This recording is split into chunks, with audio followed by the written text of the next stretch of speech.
Now, it's time to know about the working life in India, that is, employment and its influence in GDP.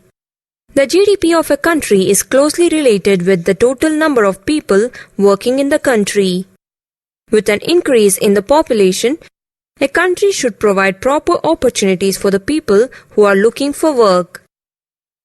According to the Census of India, in the year 2011, 460 million people out of 1.2 billion are workers.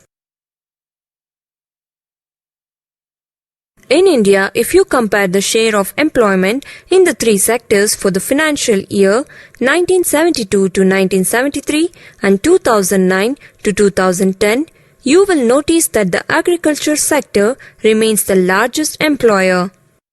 The employment did not shift out of the agricultural sector since enough jobs are not provided in the industry and service sectors.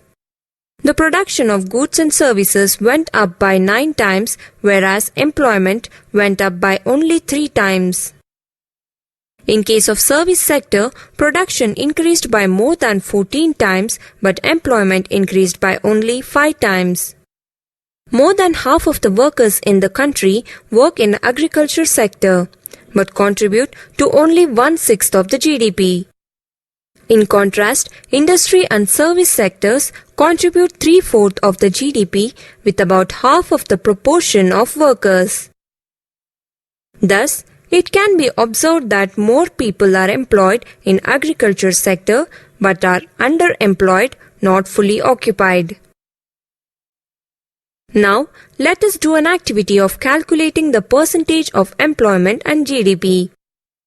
The pie chart shown on the screen represents the share of the three sectors in employment and GDP.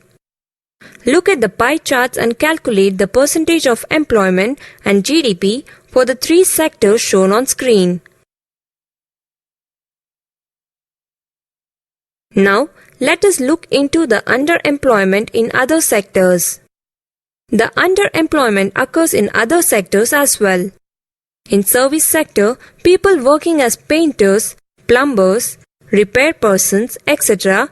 are underemployed as they do not find work every day.